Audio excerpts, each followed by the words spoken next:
اعوذ باللہ من الشیطان اللعین الرجیم بسم اللہ الرحمن الرحیم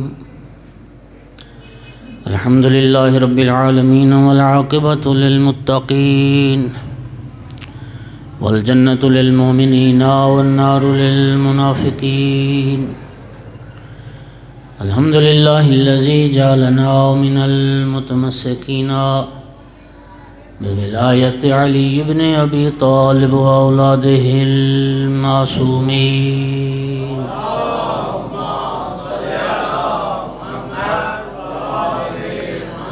الحمدللہ الذی جعلنا من الباقین علی سید الشہداء و اولادہ و صحابہ المظلومین الصلاة والسلام والتحیۃ والاکرام علی رسولہ الکریم شفیع المذنبین انیس الغریبین رحمت للعالمین اعنی العبد المؤید الرسول المسدد المحمود الاحمد المصطفى الامجد بالقاسم محمد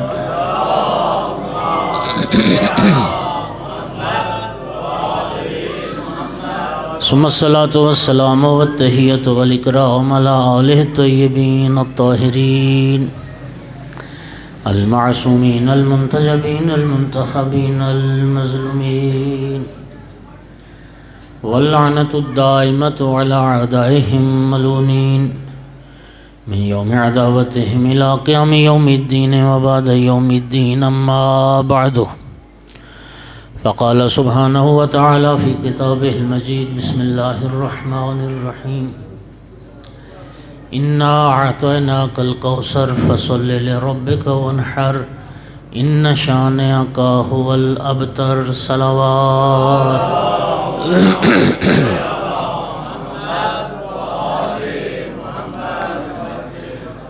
مومنین کرام، جیسا کہ آپ مستحضر ہیں اور آپ کے علم میں ہے، یہ ایام فاطمیہ ہیں۔ بی بی پاک صلوات اللہ علیہ کی شہادت کی 2 تاریخیں منائی جاتی ہیں 2 روایات کی بنیاد پر۔ ایک روایت یہ ہے کہ سرکار دو عالم کی رحلت کے بعد 75 دن بی بی زندہ رہیں۔ اس روایت کی بنیاد پر 13 جمادی الاول کی تاریخ جو گزر چکی ہے، یہ بی بی پاک کی شہادت کی تاریخ۔ دوسری روایت یہ ہے کہ بابا کی رحلت کے بعد 95 دن بی بی زندہ رہیں۔ اس روایت کی بنیاد پر 3 جمادی ثانی جو آنے والی ہے، یہ بی بی پاک کی شہادت کی تاریخ ہے۔ شیعہ نشین جو علاقے ہیں، ہمارے علماء نے ان 13 جمادی الاول سے 3 جمادی ثانی تک یہ جو 20 دن ہیں، ان ایام کو سیدہ طاہرہ کی عزاداری اور سیدہ طاہرہ کی سوگواری کے ایام قرار دیا ہے، اور یہ 20 دن پورے ایام فاطمیہ کہلاتے ہیں۔ اور ان ایام میں بی بی پاک صلوات اللہ علیہ کی شہادت، عزاداری، سوگواری کی مجالس برپا ہوتی۔ یہ جو 5 روزہ مجالس منعقد کی گئی ہیں، یہ بھی اسی بی بی پاک صلوات اللہ علیہ کی شہادت کے حوالے سے منعقد کی گئی۔ مومنین، میں نے سورہ مبارکہ کوثر کی تلاوت کی ہے۔ سورہ مبارکہ کوثر امام جعفر صادق علیہ السلام نے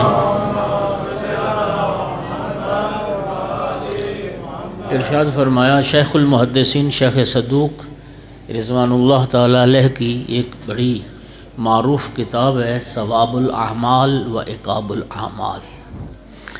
اس ثواب الاعمال والے حصے میں امام علیہ السلام سے شیخ صدوق نے اس حدیث کو نقل کیا ہے کہ چھٹے امام نے فرمایا، من کانت قراءتہ انا اعطیناک الکوثر فی فرائضہ و نوافلہ سقاہ اللہ من الحوض الکوثر یوم القیامہ۔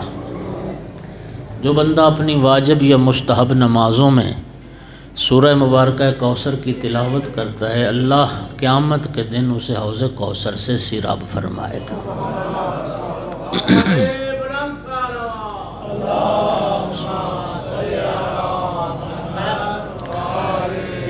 اور سورہ مبارکہ کوثر کی فضیلت کے حوالے سے دوسری روایت یہ ہے، معصوم نے فرمایا کہ جو شخص شب جمعہ رات سونے سے پہلے باوضو ہو کر 100 مرتبہ سورہ مبارکہ کوثر کی تلاوت کر کے سو جائے تو انشاءاللہ اللہ تعالیٰ عالم خواب میں اسے رسول اللہ کی زیارت نصیب کرے گا۔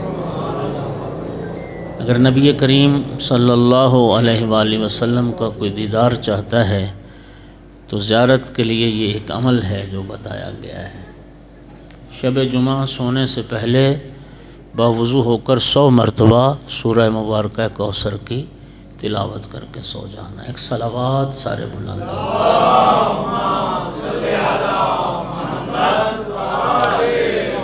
اللہ تعالیٰ ہم سب کو دنیا میں آقا کی زیارت نصیب کرے اور مر جائیں تو بروز قیامت آقا کی شفاعت نصیب فرمائے۔ مومنین کرام، آپ جانتے ہیں کہ سورہ مبارکہ کوثر یہ نبی کریم صلی اللہ علیہ وآلہ وسلم کی تشفی کے لیے اور تسکین قلب کے لیے اللہ نے نازل فرمائی۔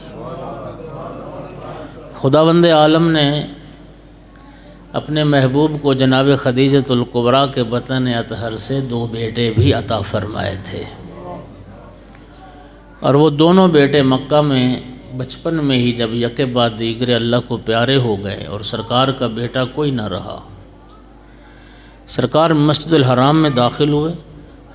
عاص بن وائل سہمی مشرک ملعون نے جب نبی کریم کو آتے دیکھا، اس نے گستاخی کی، جسارت کی اور کہنے لگا جاء الابتر، ابتر آیا ہے، مقطوع نسل آیا ہے، بے عقب آیا ہے۔ آسان ترین معنی اس کا بے اولادی کا طعنہ دیا، جس کا بیٹا کوئی نہیں، جس کا بیٹا کوئی نہیں رہا وہ آیا ہے۔ جب اس مشرک نے سرکار کو ابتر کہا تو نبی کریم رنجیدہ خاطر ہوئے، دل کو ٹھیس لگی، آقا کو تکلیف پہنچی۔ خداوند عالم نے جب اپنے محبوب کو رنجیدہ خاطر دیکھا تو اس کے بعد اللہ پاک نے اپنے محبوب کی تسلی اور تشفی کے لیے اس سورہ مبارکہ کوثر کو نازل فرمایا۔ اس سورہ مبارکہ کوثر میں سرکار نے اپنے محبوب کو، اللہ نے اپنے محبوب کو کثرت اولاد کی نوید عطا فرمائی، کثرت اولاد کی نوید سنائی، اور ابتر کہنے والے دشمن رسول کو ابتر ہونے کی وعید سنائی۔ مومنین کرام، پورا قرآن پاک معجزہ ہے، لیکن سورہ مبارکہ کوثر معجزہ در معجزہ ہے، اور اس کے اعجاز کی چند جہات ہیں۔ پہلی جہت تو آپ ذرا یہی ملاحظہ فرمائیں کہ خداوند عالم نے اپنی عظیم ترین عطا کا تذکرہ مختصر ترین صورت میں فرمایا ہے۔ کوثر کا تذکرہ مختصر ترین صورت۔ دوسرا پہلو یہ ہے کہ اس صورت کے جو الفاظ ہیں وہ بھی استثنائی الفاظ ہیں۔ بسم اللہ الرحمن الرحیم کے بعد 3 آیات ہیں، اور ان 3 آیات میں ٹوٹل 10 لفظ ہیں، اور ان 10 لفظوں میں سے 6 لفظ ایسے ہیں جن کا پورے قرآن پاک میں دوبارہ تکرار نہیں ہوا۔ اعطیناک یہ لفظ پورے قرآن پاک میں ایک ہی مرتبہ آیا ہے۔ البتہ میں وضاحت کر دوں، ایک اور لفظ آیا ہے قرآن پاک میں، وہ ہے آتیناک۔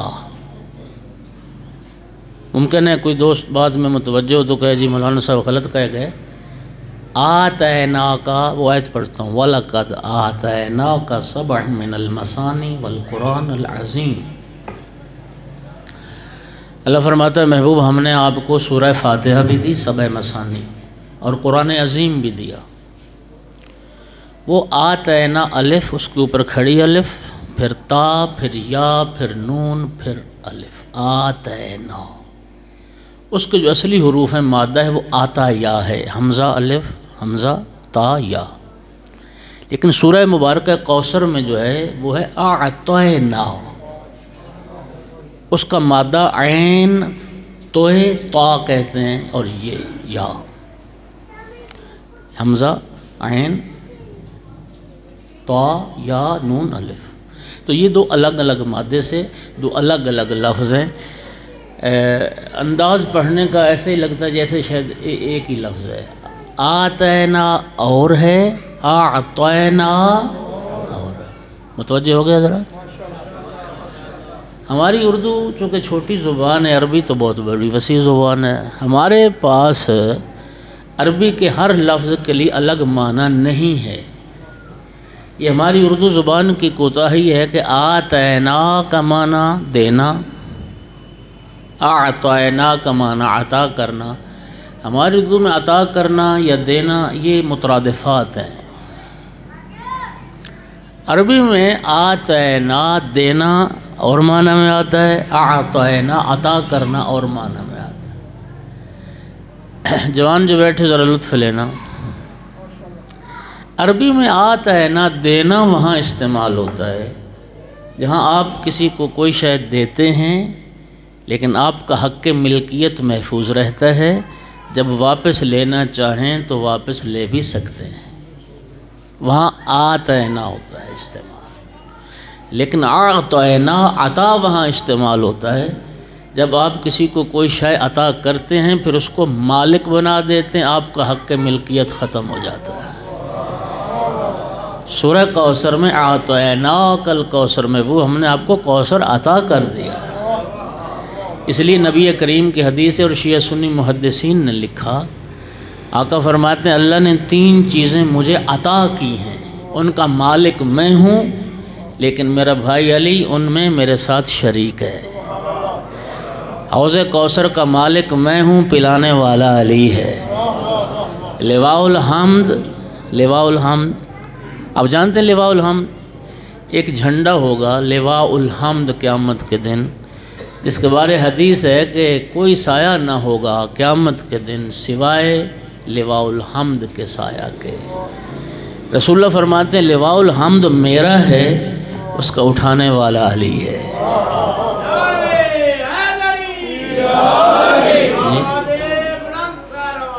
اللہم صلی علی محمد۔ تو جب لواء الحمد کے سایہ کے علاوہ کوئی سایہ نہ ہوگا میدان قیامت میں، تو پھر اس جھنڈے کے سائے کی تمنا ہو تو دنیا میں اس علم کی مخالفت زیب نہیں دیتی ہے۔ اور تیسری چیز رسول اللہ نے فرمایا جنت اور دوزخ کا مالک اللہ نے مجھے بنایا ہے لیکن تقسیم کرنے والا میرا بھائی علی ہے۔ یا علی انت قسیم الجنت والنار۔ صلوات پڑھ دیجئے محمد والے محمد کو۔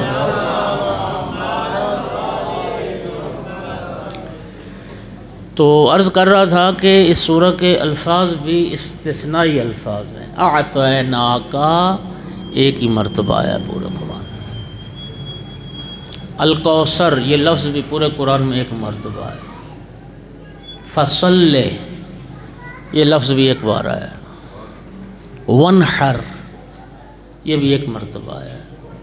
شان آقا یہ بھی پورے قرآن میں ایک بار آیا ہے، اور الابتر یہ بھی پورے قرآن میں ایک بار آیا ہے۔ اور سورہ مبارکہ کوثر کا اگلا جو پہلو اعجاز کا وہ یہ ہے کہ 3 آیات میں خداوند عالم نے 5 بار اپنے محبوب کو مخاطب ٹھہرایا۔ یعنی اللہ تعالیٰ کی اپنے محبوب پر اس عنایت خاص کو ملاحظہ فرمائیں کہ 3 آیات میں 5 مرتبہ رب کریم نے اپنے محبوب کو مخاطب ٹھہرایا۔ اعطیناک، کاف خطاب مذکر حاضر کی ضمیر ہے، پہلا خطاب ہم نے آپ کو عطا کیا ہے، یہ پہلا خطاب۔ فصل، صلی امر حاضر معلوم کا صیغہ مخاطب واحد کا، یہ دوسرا خطاب ہے، آپ نماز ادا کریں۔ لربک، کاف پھر خطاب کی ضمیر ہے واحد مذکر حاضر کی، لربک اپنے رب کے لیے نماز ادا کریں۔ ونحر، یہ چوتھا خطاب ہے، پھر امر حاضر مخاطب کا صیغہ ہے، آپ قربانی کریں۔ اور شانیہ کا پھر کاف خطاب کی ضمیر ہے، یہ 5واں خطاب ہے، ان شانیہ کا هو الابتر، محبوب جو تیرا دشمن ہے وہی ابتر ہے۔ صلوات پڑھ دو محمد والا۔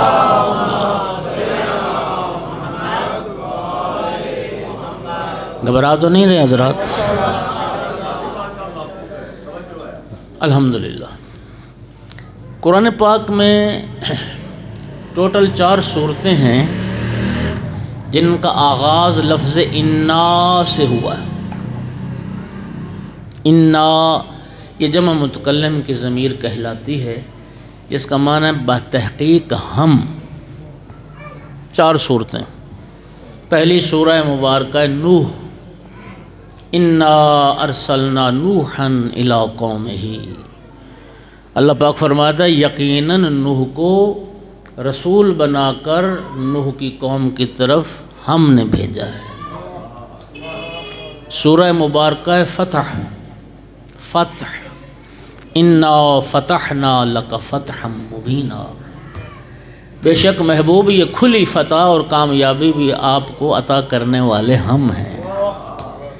تیسری سورہ مبارکہ قدر، انا انزلناہ فی لیلۃ القدر، بے شک اس قرآن کو، اس کتاب ہدایت کو شب قدر میں نازل کرنے والے بھی ہم ہیں۔ اور چوتھی سورہ مبارکہ کوثر، انا اعطیناک الکوثر، محبوب یہ کوثر عطا کرنے والے بھی ہم۔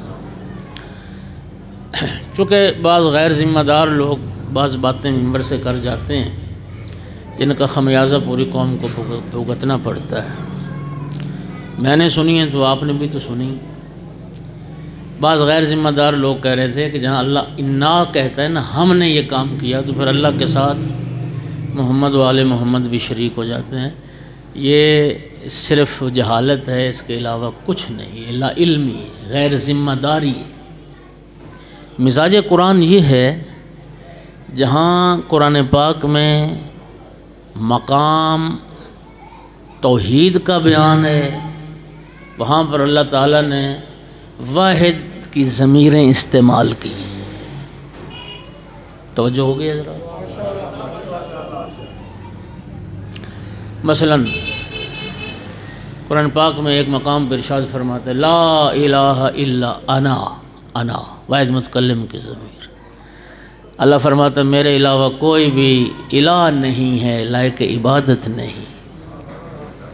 ایک مقام پہ فرماتا ہے انی انا الغفور الرحیم، انی یہ واحد متکلم، انا پھر ضمیر واحد متکلم، بے شک میں ہی سب سے بڑا بخشنے والا بھی ہوں اور سب سے بڑا رحم کرنے والا بھی ہوں۔ واحد متکلم، واحد متکلم۔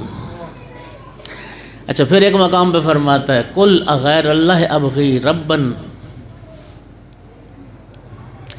میرا محبوب کہہ دو کہ اللہ کو چھوڑ کے میں کسی اور کو رب بناؤں، وَهُوَ رَبُّ كُلِّ شَيْءٍ، اللہ ہی تو ہے جو ہر شے کا رب ہے۔ پھر ایک مقام پہ فرماتا ہے وَإِذَا سَأَلَكَ عِبَادِي عَنِّي فَإِنِّي قَرِيبٌ أُجِيبُ دَعْوَةَ الدَّاعِ إِذَا دَعَانِ فَلْيَسْتَجِيبُوا لِي، میرا محبوب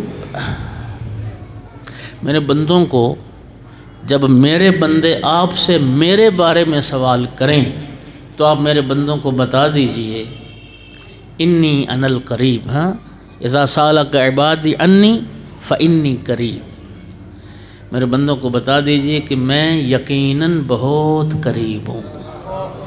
یہ جو میں نے آیت پڑھی نا اس میں 6-7 ضمیریں اور صیغے سارے واحد متکلم، اذا سالک عبادی میرے بندے یا متکلم، انی میرے بارے میں واحد متکلم یا متکلم، سوال کریں تو بتا دو انی قریب، میں یقیناً واحد متکلم بہت قریب ہوں۔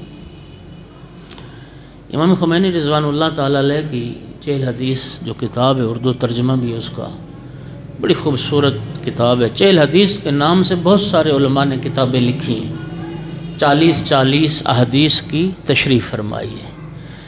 اور 40 احادیث کی کیوں صرف تشریح کی ہے؟ شاید اس کی وجہ یہ ہے کہ خود نبی کریم نے فرمایا تھا من حفظ من امتی 40 حدیثا ینتفع بها الناس بعثہ اللہ یوم القیامت فقیہا عالما۔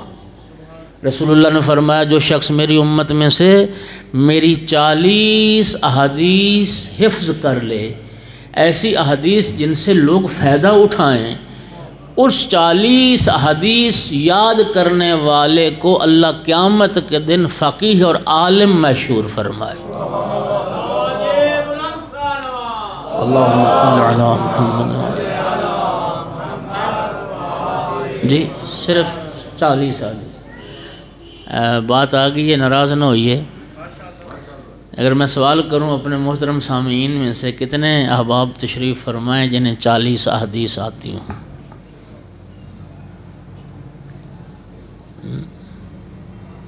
40 احادیث،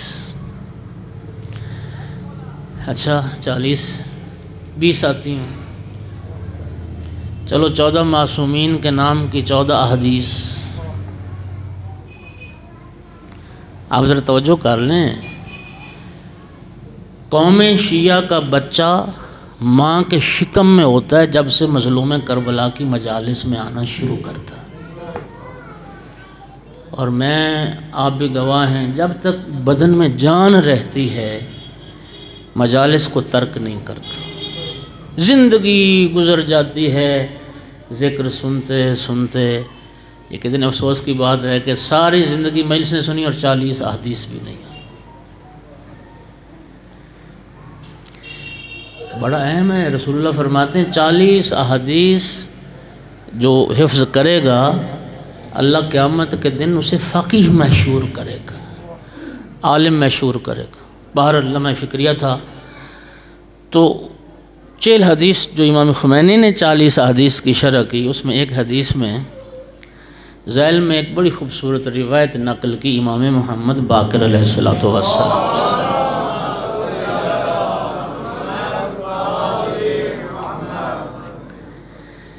پانچویں امام فرماتے ہیں کہ حضرت موسیٰ علیہ السلام نے بارگاہ رب العزت میں عرض کی یا رب ابعید انت فانادیکا اقریب انت فاناجیکا۔ اے میرے رب، حضرت موسیٰ عرض کر رہے ہیں اے میرے پروردگار، کیا تو دور ہے کہ میں تجھے بلند آواز سے پکاروں، یا تو قریب ہے کہ میں تجھ سے نجوہ کروں، راز نیاز کروں، آہستہ آہستہ دل کی بات کروں؟ پوچھا فرزند رسول کیا حضرت موسیٰ نہیں جانتے تھے اللہ بعید ہے یا قریب ہے؟ فرمایا حضرت موسیٰ علیہ السلام تو جانتے تھے، لیکن بندگان خدا کو ایک بات سمجھانا چاہتے تھے، اور وہ بات یہ تھی کہ حضرت موسیٰ یہ سمجھانا چاہتے تھے اے پروردگار، جب میں تیری طرف دیکھتا ہوں تو مجھ سے بہت قریب ہے، لیکن جب میں اپنے آپ کو دیکھتا ہوں تو میں تجھ سے بہت دور ہوں۔ میرا اللہ اب بتا تجھے پکارنے میں تیری حالت کا لحاظ کروں یا اپنی حالت کا لحاظ کر؟ میں تجھ سے دور۔ ارشاد رب العزت و یا موسیٰ انا جلیس من ذکرنی، موسیٰ میں تو اس کا ہم نشین ہوتا ہوں، میں تو اس کے پہلو میں ہوتا ہوں جو بندہ بھی مجھے یاد کرتا، میں تو اس کے پاس ہوتا ہوں جب کوئی میرا بندہ مجھے یاد کرتا۔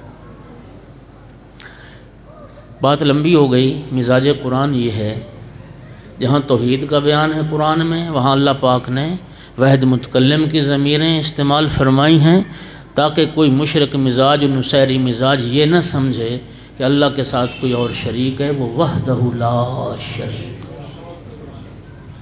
لیکن جمع کی ضمیریں کیوں آتی ہیں؟ یہ ہماری اردو پنجابی میں بھی ایک طریقہ ہے، یہ علم معنی بیان سے بات تعلق رکھتی، اور بھی موارد ہیں جہاں پر واحد متکلم اپنے لیے جمع کے ضمیر استعمال کر سکتا ہے، وہاں پر ایک مقام فخر اور مقام افتخار ہے۔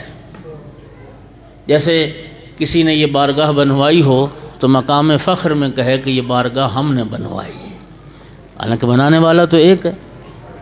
خداوند عالم نے 4 عظیم ترین جب نعمتوں کا تذکرہ کیا تو وہاں عظیم ترین نعمتوں کے لیے خداوند عالم نے اپنی ذات کے لیے جمع متکلم کی ضمیر استعمال کی۔ رسالت کا عہدہ عطا کرنے والے بھی ہم ہیں، یہ فتح مکہ جو فتح مبین ہے یہ عطا کرنے والے بھی ہم ہیں، قرآن جیسی بعظمت کتاب ہدایت کو نازل کرنے والے بھی ہم ہیں، محبوب آپ کو کوثر عطا کرنے والے بھی ہیں۔ صلوات پڑھ دیں محمد و آل محمد کے ساتھ۔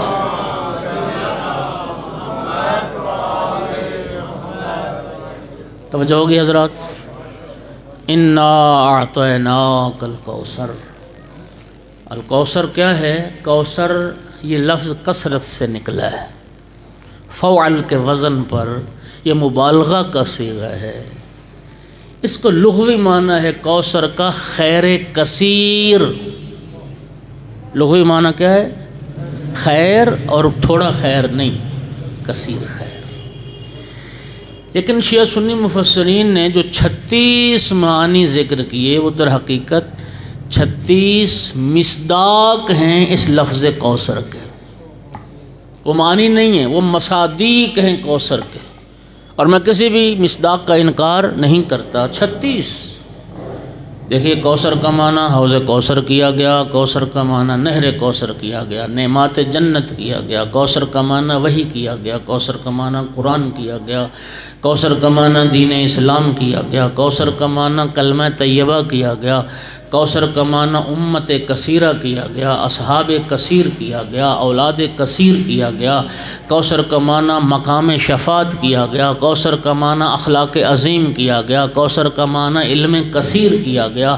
یہ سارے معنی مفسرین نے، اور میں کسی بھی معنی کا انکار نہیں کرتا، لیکن جب آپ تفسیر اہل بیت کی طرف رجوع فرمائیں گے تو آل محمد علیہ السلام نے کوثر کا مصداق اکمل، مصداق بارز اور مصداق اتم وجود مبارکہ حضرت فاطمہ الزہرا صلوات اللہ علیہا کو قرار۔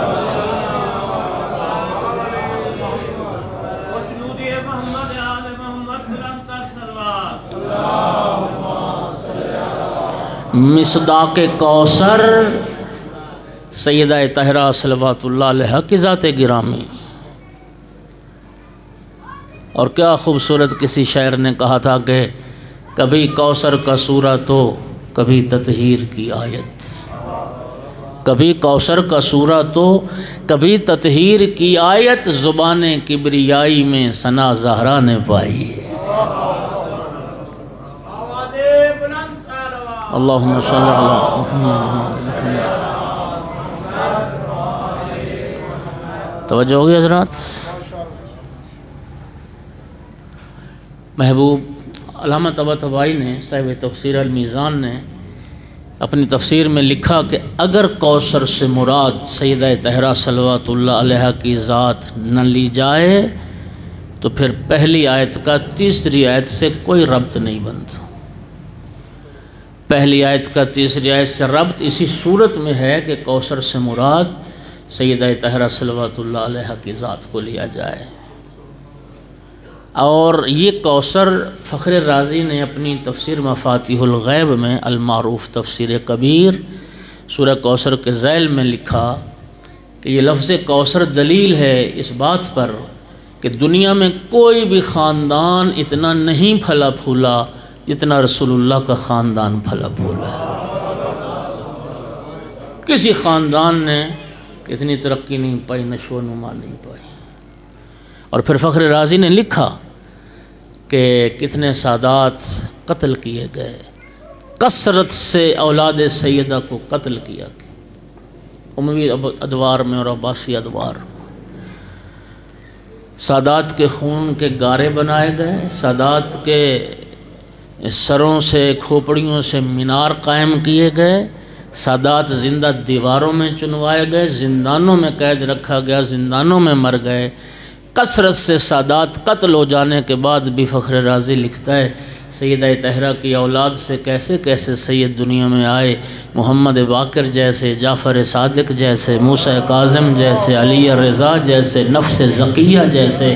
کہتا ہے یہ ہے وعدہ پروردگار، انا اعطیناک الکوثر۔ اور مومنین ذرا توجہ فرمائیے، جتنے سادات دنیا میں انا اعطیناک الکوثر اولاد کثیر دی، میں سمجھتا ہوں کہ دنیا میں کوئی ملک کوئی خطہ ایسا نہیں ہوگا جہاں پر نسل رسول آباد نہ ہو۔ آیت اللہ آصف محسنی حوزہ علمیہ قابل جنہوں نے تاسیس کیا، وفات پا گئے، یوٹیوب پہ ان کا یہ لیکچر دروس موجود ہیں، کافی ساری تقریریں موجود ہیں۔ ایک انہوں نے خطاب کیا تھا 20 جمادی الثانی والے دن، بی بی پاک کی ولادت والے دن۔ اس خطاب میں انہوں نے یہ بات سنائی، یوٹیوب پر موجود ہے۔ فرمانے لگے کہ جب واقعہ کربلا رونما ہوا تھا، اس وقت بنی امیہ کے، یہ عاص بن وائل جس نے تانا دیا یہ اسی گھرانے سے تعلق رکھتا ہے۔ جب واقعہ کربلا رونما ہوا، بنی امیہ کے گھرانے کے مرد 12,000 موجود تھے۔ کتنے؟ 12,000 مرد موجود تھے بنی امیہ کے گھرانے۔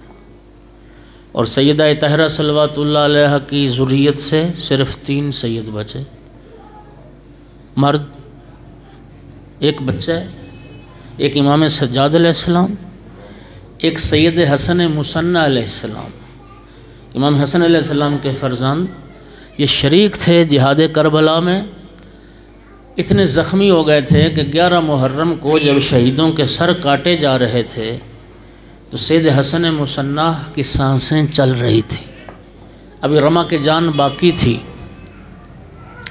سید حسن مثنی کے ننہالی جو رشتہ دار تھے، سیدہ طاہرہ صلوات اللہ علیہ کی اولاد میں سے امام سجاد علیہ السلام واقعہ کربلا کے بعد، سید حسن مثنی علیہ السلام، 11 محرم کو جب شہیدان کربلا کے سر کاٹے جا رہے تھے، ان کی رمہ کے جان باقی تھی۔ ان کے ننہالی جو رشتہ دار تھے وہ آگے بڑھے اور کہا عمر بن سعد سے کہ ہم حسن مثنی کا سر نہیں کاٹنے دیں گے۔ انہیں پھر زخمی حالت میں لے جایا گیا کوفہ، وہاں ان کے زخم سیے گئے، مرہم پٹی کی گئی۔ اور سید حسن مثنی آپ جانتے ہیں کہ یہ داماد ہیں امام حسین علیہ السلام کے، جناب فاطمہ کے شوہر۔ پھر یہ بچ گئے، جان بچ گئی، زندہ رہے۔ امام حسن علیہ السلام کی نسل ان سے چلی۔ اور تیسرے جو سید تھے وہ امام محمد باقر علیہ السلام تھے، ان کا بچپنا تھا۔ سامعین گرامی، انا اعطیناک الکوثر، یہ رب کا انتظام دیکھیے کہ جس نسل سیدہ سے صرف 3 مرد بچے، جی کائنات کے چپے چپے پر نسل سیدہ آباد ہے، نسل رسول آباد ہے۔ اور جس خاندان کے 12,000 مرد موجود تھے، ڈھونڈنے سے بھی ان کا نام و نشان نہیں ملے گا۔ انا اعطیناک الکوثر، محبوب سیدہ کی شکل میں ہم نے اولاد کثیر عطا کی۔ زندہ آباد، زندہ آباد، زندہ آباد، مردہ آباد۔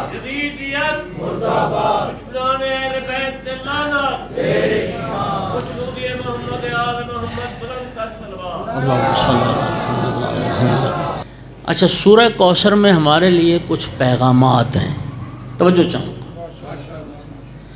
سورہ کوثر ہمیں پیغام دے رہی ہے کہ نعمتیں مسئولیت آور ہوتی ہیں، یعنی اللہ جب کوئی نعمت عطا کرتا ہے تو نعمت اپنے ساتھ ایک ذمہ داری لے کے آتی ہے، اور وہ ذمہ داری یہ ہے کہ اس منعم حقیقی کا، اس اللہ کریم کا شکریہ بھی ادا کیا جائے جس رب کریم نے یہ نعمت عطا کی۔ اور شکریہ نعمت اس قدر ضروری ہے کہ معصوم نے ارشاد فرمایا، چھٹے امام کی حدیث ہے، نعمت لا تشکر کسیئۃ لا تغفر، جس نعمت کا شکریہ ادا نہ کیا جائے وہ مثل اس گناہ کے ہے جو ناقابل بخشش۔ لہذا شکریہ نعمت واجب ہے، حتیٰ یہ چیز ضروری ہے رسول اللہ کے لیے بھی۔ اللہ تعالیٰ نے بھی سورہ مبارکہ کوثر میں اپنے محبوب سے اس شکریہ کا تقاضا کیا، محبوب ہم نے سیدہ طاہرہ جیسی دختر اور بیٹی عطا کی، میری اس عظیم عطا پر میرا شکریہ بھی ادا کر۔ اور سورہ مبارکہ کوثر نے شکریہ کا طریقہ بھی بتا دیا۔ ہاں، شکریہ کا طریقہ بھی، ہمارے تو بھائی معاملے بڑے عجیب ہیں، اللہ بیٹا دے گا تو میں دھمال ڈالوں گا، ہاں جی، سبحان اللہ، کیا بات۔ معصیت خدا، اللہ کی ناراضگی کے جو اسباب ہیں، ہم ان کو بھی اپنی خوشی اور شکریہ سمجھتے ہیں۔ قرآن پاک میں اللہ نے اپنے محبوب سے تقاضا کیا، میری اس عظیم عطائے کوثر پر میرا شکریہ ادا کر، اور شکریہ کا طریقہ بھی بتا دیا۔ وہ شکریہ کیا ہے جس کا تقاضا کیا؟ فصل لربک، میری اس عظیم عطا پر اپنے رب کے لیے نماز ادا کر۔ نمازی لوگ بیٹھے ہو، آپ نے نماز کی فضیلت پر متعدد آیات، متعدد احادیث سن رکھی، لیکن دوستوں میں کہتا ہوں کہ قدر کیجیے گا اس جملے کی، میں کہتا ہوں کتنی عظیم ہے نماز جو سیدہ طاہرہ کے وجود کا شکرانہ قرار پائی ہے۔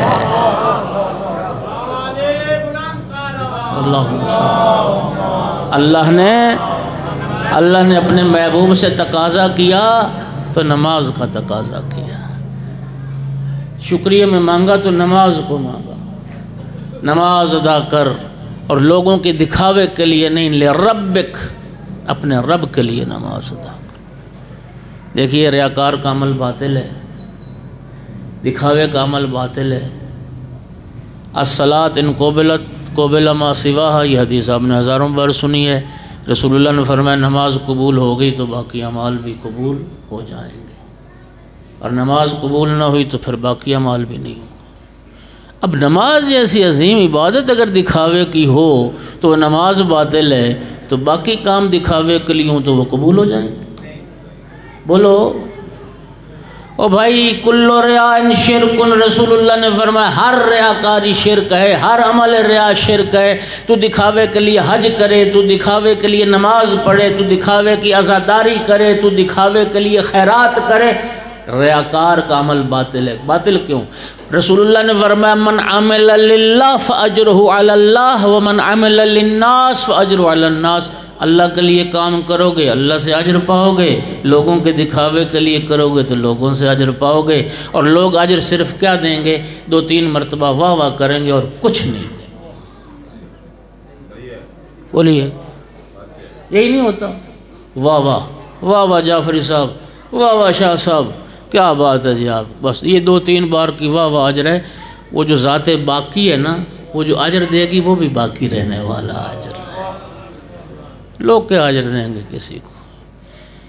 اس لیے فرمایا اخلاص بہت ضروری ہے، خلوص کی دولت رب سے مانگیے، اللہ اخلاص عطا کرے، اللہ کے لیے عمل کریں۔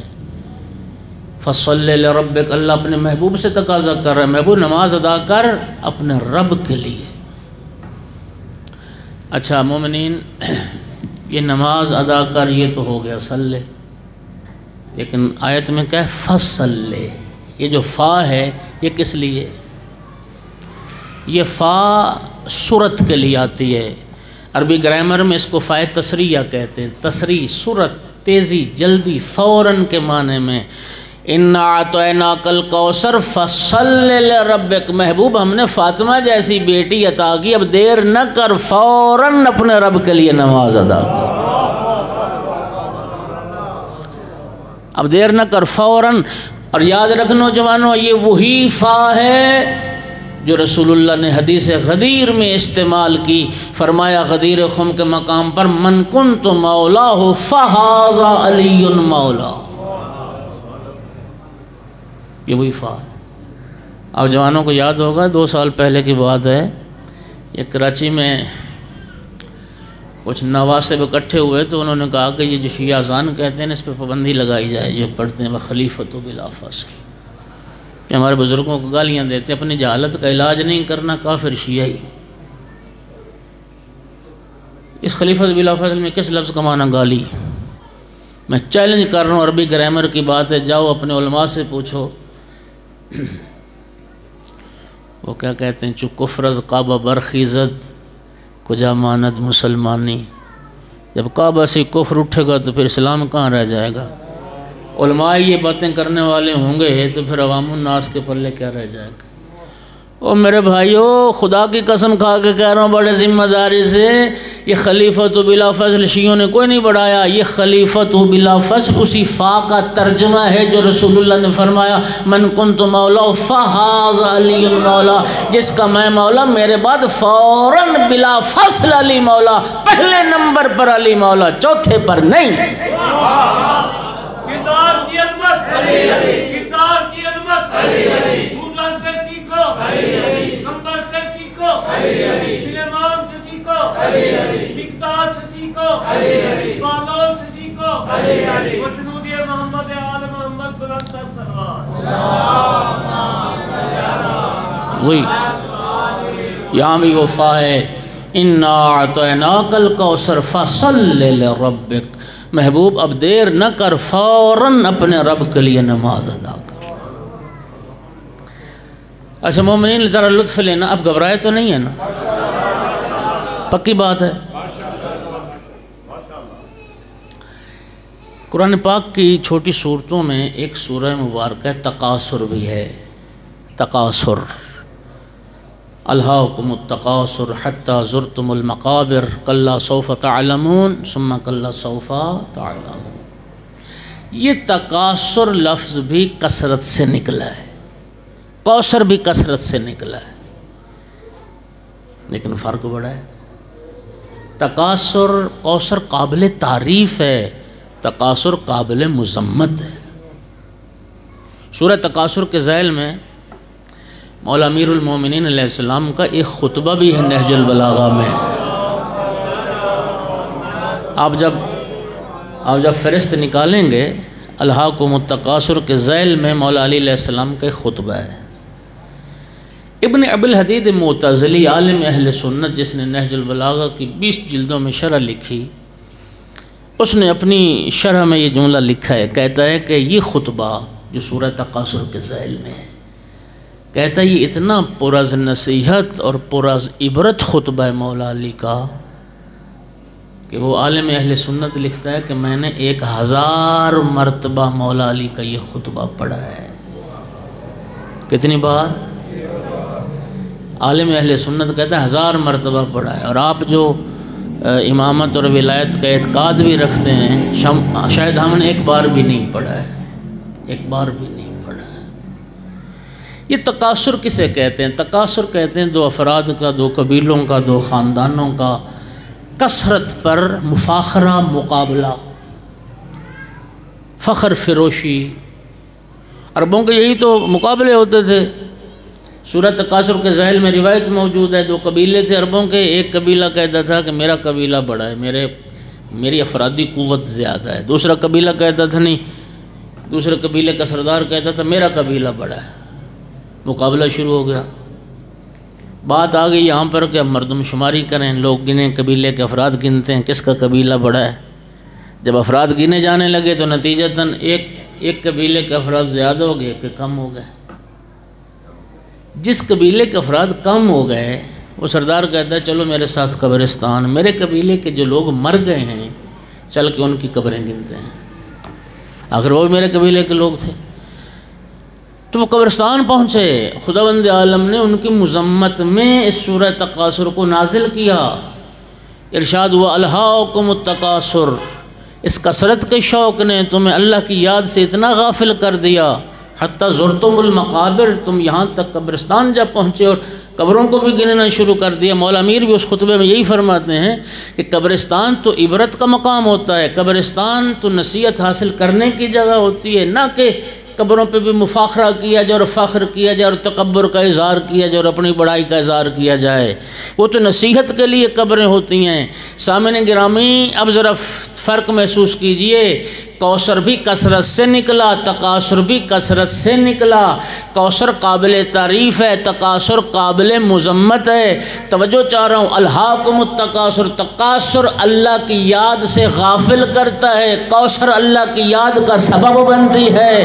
اِنَّا أَعْطَيْنَاكَ الْكَوْثَرَ فَصَلِّ لِرَبِّكَ، تکاثر کے نتیجے میں بندہ قبرستان پہنچتا ہے، کوثر کے نتیجے میں مصلی عبادت پر پہنچتا ہے۔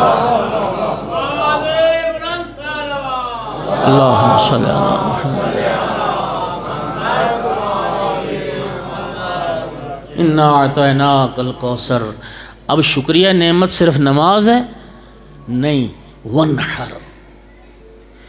اللہ فرماتا ہے محبوب اپنے رب کے لیے نماز بھی ادا کر اور قربانی بھی۔ وَانْحَرْ یعنی دیکھیے، یہ بھیڑ بکری گائے بھینس چھوٹا جانور ہے، اونٹ کے مقابلے میں اس چھوٹے جانور کے قربان کرنے کو ذبح کہتے ہیں، اور اونٹ بڑا جانور اس کے قربان کرنے کو نہر کہتے ہیں۔ اللہ پاک نے یہاں ذبح کا حکم نہیں دیا، نہر کا حکم دیا ہے، یعنی بڑا جانور قربان کرنے کا حکم دیا ہے، اونٹ قربان کیجیے۔ فارسی کا ایک محاورہ ہے، ہر کے بامش بیش برفش بیشتر۔ ایرانی کہتے ہیں جس کے گھر کی چھت بڑی ہوگی اس پر برف بھی زیادہ گرے گی۔ واضح سی بات ہے، چھت بڑی ہوگی تو برف بھی زیادہ آئے گی۔ اللہ پاک فرماتا ہے محبوب جب عطا کوثر ہے تو بکری ذبح کرنے سے کام نہیں چلے گا۔ اِنَّا أَعْطَيْنَاكَ الْكَوْثَرَ فَصَلِّ لِرَبِّكَ وَانْحَرْ، اونٹ قربان کیجئے۔ اور رب نے شکریہ نعمت میں بتایا کہ اگر ایک ہاتھ سے اللہ سے نعمت لے رہے ہو تو دوسرے ہاتھ سے خلق خدا کو بھی عطا کرو، اپنی خوشیوں میں اللہ کے بندوں کو بھی شریک کرو۔ اور رب نے ترتیب بھی بتا دی، فَصَلِّ لِرَبِّكَ پہلے ہے، وَانْحَرْ بعد میں ہے۔ اللہ کا حق مقدم ہے اللہ کی مخلوق کے حق پر۔ اونٹ قربان کیجئے۔ ان شانئک ھو الابتر۔ اور پھر اللہ فرماتا ہے محبوب میرا وعدہ رہا جو تیرا دشمن ہے وہی ابتر ہے، وہی مقتون نسل ہے۔ ان شانئک ھو الابتر، محبوب جو تیرا دشمن ہے وہی ابتر ہے۔ دیکھیے وہ علی کل شیء قدیر ذات ہے، وہ سبب ساز بھی ہے، سبب سوز بھی ہے۔ میں واضح کرتا ہوں، میں نے کیا عرض کیا، وہ قادر ہے، اللہ کل شیء قدیر ہے، وہ اسباب نہ ہوں تو اسباب پیدا کر دیتا ہے، اسباب ہوں تو انہیں مٹا بھی دیتا ہے۔ حضرت موسیٰ علیہ السلام جب بنی اسرائیل کو فرعون کے چنگل سے چھڑا کے لے کے نکلے مصر سے تو سامنے دریائے نیل آ گیا۔ اب حضرت موسیٰ علیہ السلام کے ساتھی گھبرا گئے، اس لیے کہ سامنے دریائے نیل، پیچھے پلٹ کے دیکھا تو فرعون لشکر لے کے آ رہا ہے، گھوڑے دوڑتے ہوئے آ رہے ہیں۔ حضرت موسیٰ کے ساتھی گھبرا کے کہتے ہیں اِنَّا لَمُدْرَكُونَ، یا نبی اللہ اب ہمارا کیا ہوگا، اب تو ہم پکڑے گئے، مارے گئے، آگے بھی موت پیچھے بھی موت، اب کدھر جائیں۔ حضرت موسیٰ علیہ السلام نے فرمایا گھبراؤ نہیں، میرا رب میرے ساتھ ہے۔ جب میرا رب میرے ساتھ ہے تو کوئی نہ کوئی سبیل نجات اللہ ضرور پیدا کر دے گا۔ توجہ چاہ رہا ہوں، اصل میں پتہ ہوتا کیا ہے، جن بندوں کا رسالت پر اور اللہ کی ذات پر یقین عقیدہ پختہ نہیں ہوتا وہ رسول اللہ کے پاس گھبرا ہی جاتا ہے۔ صلوات پڑھ دو محمد و آل محمد۔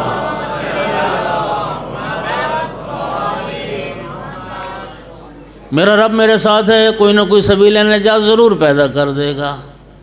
اللہ پاک نے حکم دی اضرب بعصاک البحر، یہ عصا دریا پر مارو، فانفلقا، قرآن کہتا ہے فوراً فوراً دریا پھٹ گیا، پانی کی دیواریں قائم ہو گئیں۔ اللہ رب العزت نے نیل سے خشک راستہ نکال دیا، حکم ہوا نکلو موسیٰ ساتھیوں کو لے کر۔ حضرت موسیٰ علیہ السلام ساتھیوں کو لے کے اس راستے سے نکل رہے تھے، آخری بندہ امت موسیٰ کا نکل رہا تھا، فرعون نے اپنا گھوڑا ڈال دیا اسی راستے پر۔ موسیٰ علیہ السلام اور ان کے ساتھی خیریت سے پار نکل گئے، لیکن فرعون اور فرعون کا پورا لشکر جب عین وسط نیل میں پہنچا تو جو پانی کی دیواریں قائم تھیں وہ آپس میں مل گئیں۔ وہ کیا ہوا؟ نتیجہ کیا ہوا؟ فرعون اور فرعونی غرق ہو گئے۔ جوانوں قدردان بیٹھو، جملے کی قدر کرنا، راستہ تو وہی تھا جس راستے سے موسیٰ خیریت سے پار چلے گئے، لیکن اسی راستے پہ فرعون اور فرعونی غرق ہو گئے۔ اللہ کائنات کو یہی سمجھانا چاہ رہا ہے، یاد رکھو راستے نہیں بچایا کرتے، راہبر بچایا کرتے۔ جی راستے اللہم صلی راہبر بچاتے ہیں۔ یہ میرا جملہ نہیں، ہمارے بہت سارے خطیب اس جملے کو پڑھتے ہیں، پتہ نہیں اصل کوشش کاوش یہ کس کی تھی۔ جملہ بڑا خوبصورت ہے۔ 12 قبیلے تھے بنی اسرائیل کے موسیٰ علیہ السلام کے ساتھ۔ میرے بھائیوں، اگر 12 قبیلوں کا ایک الہی راہبر 12 قبیلوں کو نجات عطا کر سکتا ہے تو میرے بھائیوں جس قبیلے کے 12 راہبر ہوں، صلوات پڑھ دو محمد وآل محمد۔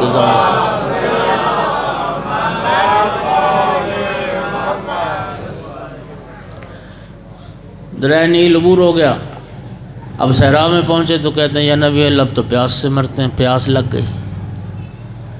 تو وہی جملے پھر اللہ جناب موسیٰ نے دہرائے کہ میرا رب میرے ساتھ ہے، اللہ اس مشکل سے بھی نجات عطا کرے گا۔ وَمَن يَتَوَكَّلْ عَلَى اللَّهِ فَهُوَ حَسْبُهُ۔ رب قرآن میں فرماتا ہے جو اللہ پر توکل کرتا ہے، جو خدا پر بھروسہ کرتا ہے، پھر اللہ اسے مایوس نہیں کرتا ہے۔ پھر حکم آ گیا اضرب بعصاک الحجر فانفجرت منہ اثنتا عشرۃ عینا۔ موسیٰ کیا دیکھتے ہو؟ عصا مارو پتھر پر، اب جو مارا فانفجرت تو فوراً 12 چشمے پھوٹ پڑے۔ 12 قبیلے 12 ہی چشمے۔ توجہ چاہ رہا ہوں، یہی میں نے کہا وہ سبب ساز بھی ہے اور سبب سوز بھی ہے۔ وہ کریم اس بات پر قادر ہے، چاہے تو دریا سے خشکی نکال دے، چاہے تو پتھر سے چشمے جاری کر دے۔ یہ عاص بن وائل ملعون جس نے نبی کریم کو ابتر کا طعنہ دیا تھا، 10 بیٹے تھے اس مشرک کے، ان میں سے عمرو عاص ایک ہے جس کو آپ اچھی طرح جانتے ہیں، 9 بھائی اس کے اور تھے، عاص بن وائل کے بیٹے تھے۔ سامعین گرامی، وہ علی کل شیء قدیر، سبب سوز بھی ہے سبب ساز بھی ہے۔ جس کے 10 بیٹے تھے اس ملعون کا نام و نشان مٹا دیا، اور اللہ نے جس اپنے محبوب کو ایک دختر عطا فرمائی، کائنات کے چپے چپے پر نسل رسول موجود ہے۔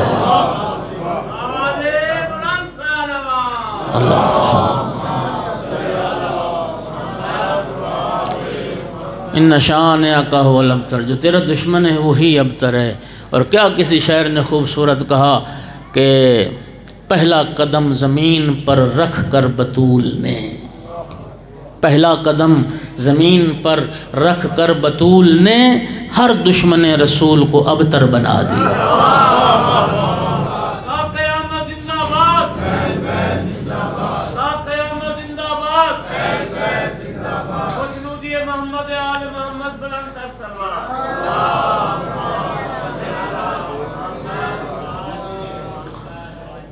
بس چند جملے ذکر مصیبت کا عرض کروں گا۔ عزاداروں، دکھ اس بات کا کہ رسول اللہ کی رحلت کے بعد قرآن کے گلے میں رسی تھی، سورہ کوثر زخمی تھی۔ رحلت پیغمبر کے بعد قرآن کے گلے میں رسی تھی، سورہ کوثر زخمی تھی۔ شیخ عباس قمی نے یہ معتبر روایت ذکر کی ہے کہ رسول اللہ کی رحلت کے بعد سیدہ طاہرہ کی حالت کیا تھی۔ چند حالتیں شیخ عباس نے بیان کی ہیں۔ 75 دن زندہ رہی، یا زیادہ سے زیادہ 95 دن زندہ رہی۔ ان 95 دنوں میں بی بی کی حالت کیا تھی؟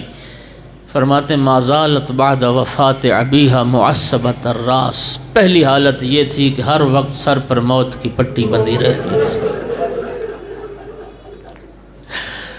دوسری حالت باقیۃ العین، ہر وقت بطول روتی رہتی تھی۔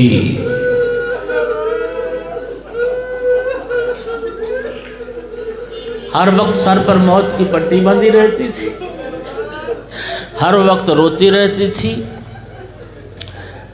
محترقۃ القلب، دل ہر وقت جلتا رہتا تھا، منحدۃ الرکن، پسلیاں ٹوٹ گئی تھیں۔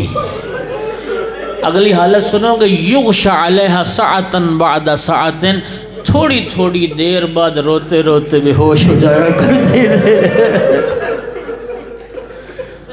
تھوڑی تھوڑی دیر بعد۔ اجرکم علی اللہ، اجرکم علی اللہ۔ عزادارو، آل محمد کا سارا گھرانہ مظلوم گھرانہ ہے، سب آل محمد مظلوم ہیں، سب ائمہ مظلوم ہیں۔ مولا حسین علیہ السلام مظلوم اعظم ہیں، شہید اعظم ہیں، غریب کربلا، مظلوم کربلا۔ لیکن یاد رکھیے، مظلومیت کی جہات ہوتی ہیں، کوئی امام معصوم کسی جہت سے زیادہ مظلوم ہے، کوئی امام کسی جہت سے زیادہ مظلوم ہے۔ مولا حسین مظلوم اعظم ہیں، رسول اللہ نے فرمایا تھا، لا یوم کا یوم کا یا ابا عبداللہ، حسین بیٹا تیرے دن جیسا دن کسی پر نہیں آیا، عاشور جیسا دن نہ کسی نبی پر آیا نہ کسی وسیع نبی پر آیا۔ لیکن عزاداروں، مجھے معاف کرنا، مجھے دو جہات ایسی نظر آتی ہیں کہ مولا علی علیہ السلام امام حسین سے بھی زیادہ مظلوم ہے۔ آپ جانتے ہو، رسول اللہ کی رحلت کے بعد حضرت ابو ذر صحابی رسول جب مولا علی کو دیکھتے تھے تو کن لفظوں سے سلام کرتے تھے؟ مولا علی کو سلام کرتے تھے حضرت ابو ذر ان لفظوں کے ساتھ، السلام علیک یا اول مظلوم، اے آل محمد میں پہلا مظلوم آپ پر میرا سلام۔ عزادارو، دو جہات ایسی ہیں، مولا علی امام حسین سے بھی زیادہ مظلوم ہیں۔ سن پاؤ گے، پہلی جہت سنو، جب تک امام حسین علیہ السلام زندہ رہے کربلا میں، جب تک امام حسین زندہ رہے، کسی یزیدی کو جرأت نہیں ہوئی رسول زادیوں کے خیمے میں داخل ہو جائے۔ میں روایت کا ذمہ دار ہوں، غریب کربلا جب زین ذوالجناح سے اتر گئے، مظلوم کا سر سجدے میں تھا، عمر ابن سعد نے کہا، ایک سناٹا چھا گیا کربلا میں۔ ابن سعد کہتا ہے، کوئی جا کے پتہ کرے حسین زندہ ہے یا روح پرواز کر گئی۔ اس وقت شمر نے کہا تھا، ابن سعد میرے پاس ایک طریقہ ہے یہ جاننے کا، اگر حسین زندہ ہوا تو حسین کا جواب ضرور آئے گا۔ اور وہ طریقہ کیا تھا؟ شمر نے نعرہ بلند کیا، حسین کی بہنوں کو لوٹ لو، رسول کی بہنوں بیٹیوں کو لوٹ لو۔ عزادارو، اس نعرے کا بلند ہونا تھا، کریم کربلا کوہنیوں پہ زور دے کے اٹھے، فرمایا خبردار کوئی خیموں کا رخ نہ کرے، ابھی حسین زندہ۔ لیکن مولا علی وہ مظلوم تھے جن کی نگاہوں کے سامنے لوگ بطول کا دروازہ جلا کر بغیر اجازت سیدہ کے گھر میں داخل ہو گئے، جس دروازے سے رسول اللہ بغیر اجازت داخل۔ اجرکم علی اللہ، اجرکم علی اللہ۔ یہ پہلی جہت۔ اور دوسری جہت کیوں کہا میں نے مولا علی زیادہ مظلوم ہے؟ عزادارو سننا، دوسری جہت یہ ہے، جب تک کربلا میں امام حسین علیہ السلام زندہ تھے، کسی نبی زادی کو تماچا نہیں لگا۔ مولا علی وہ مظلوم ہے جن کی نگاہوں کے سامنے بطول کو تماچا لگا، اور اس شدت سے تماچا لگا کان سے گوشوارہ گر گیا، آنکھ میں خون جمع ہو گیا۔ بابا کی قبر کی طرف رخ کر کے رو کے کہتی تھی، یا بتا ہاکذا یفعلوا بحبیبتک، بابا دیکھ تیرے بعد تیری پیاری زہرا کے ساتھ کیا سو۔